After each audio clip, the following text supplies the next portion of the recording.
তৃণমূলের সঙ্গে সমঝোতা এখনো হয়নি। এর মধ্যে পুরুলিয়া কেন্দ্রের জন্য লোকসভার প্রার্থী করার তোড়জোড় শুরু করে দিল প্রদেশ কংগ্রেস। আজ পুরুলিয়ার দলের অবস্থান স্পষ্ট করে জেলার নেতাদের নির্দেশ দিয়ে গেলেন লোকসভার পর্যবেক্ষক তথা এআইসির সদস্য অভিজিৎ ভট্টাচার্য। এদিন পুরুলিয়া শহরের সাহেববাঁধ রোডে অবস্থিত দলীয় জেলা কার্যালয়ে তার পৌরোহিত্যে একটি বিশেষ সাংগঠনিক সভা অনুষ্ঠিত হয়। সভা শেষে দলীয় সিদ্ধান্তের কথা জানালেন তিনি। একই সঙ্গে চূড়ান্ত সিদ্ধান্তের জন্য কংগ্রেসের হাইকমান্ডের কাছে পাঠানো হয়েছে বলে জানান পর্যবেক্ষক অভিজিৎ ভট্টাচার্য। প্রসঙ্গত, দার্জিলিং, রায়গঞ্জ, দক্ষিণ মালদা, বহরমপুর ও পুরুলিয়া এই 5টি আসনে ছাড়ার জন্য কংগ্রেসকে প্রস্তাব দেয় তৃণমূল। যে লোকসভার যে ভোট হয় সেই লোকসভা ভোটের আসন সমঝোতাটা সম্পূর্ণ নির্ভর করে এআইসিসির উপর, অল ইন্ডিয়া কংগ্রেস কমিটির উপর। কিন্তু আমরা সম্পূর্ণ আশাবাদী, কারণ যেভাবে আমাদের এখানকার যিনি নেতা নেপাল মাহাতো বাবু, উনি ছাড়া পশ্চিমবাংলায় পুরুলিয়া থেকে যে পিছিয়ে পড়া জাতি উপজাতি তাদের বলার মতো মুখ কিন্তু পুরুলিয়া থেকে আর কেউ নেই। তাই যারই সঙ্গে জোট হোক বা না হোক, আমরা নেপাল বাবুকে চাইছি যে উনি ভারতবর্ষের সংসদে গিয়ে পিছিয়ে পড়া মানুষদের জন্য রিপ্রেজেন্ট করুক। এই কারণের জন্য নিজেদের সংগঠনকে মজবুত করার জন্য আগামী নির্বাচনকে সামনে রেখে আজকের এই মিটিং। আরেকবার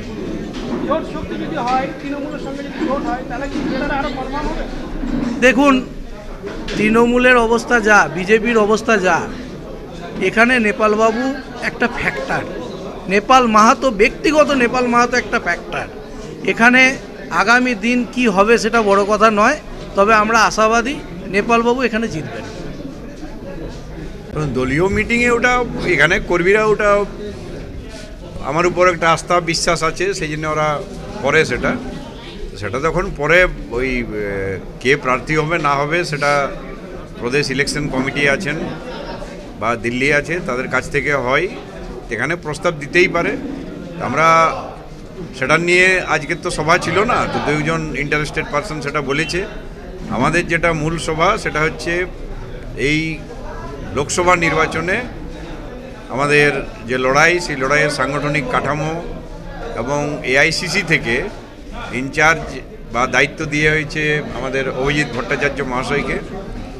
তাকে দেখভাল করতে দেওয়া হয়েছে যে সমস্ত রকম পরিকাঠামো ব্লক লেভেল থেকে শুরু করে, অঞ্চল থেকে শুরু করে, ব্লক থেকে শুরু করে সব জায়গাতে পরিকাঠামো সঠিকভাবে যেন হয়, তার ডেডলাইন, টাইম লিমিট সব বেঁধে দেওয়া হয়েছে। সেইভাবেই আমাদের সবাইকে দায়িত্ব দেওয়া হলো, যত যারা নেতারা আছেন তারই আজকে সভা। এবং আমার বিশ্বাস যে কংগ্রেস তো বরাবর হয়তো জিততে না পারলেও আমরা কয়েকটা বিধানসভায় খুব ভালো আছি এবং এবারেও আমাদের ফলাফল ভালো হবে বলে আমার বিশ্বাস।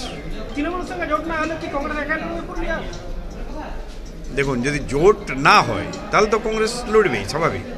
এবার যদি দিল্লি জোট করে, তখন দিল্লি কি আমাদের নির্দেশ দিচ্ছে তার উপর নির্ভর করছে।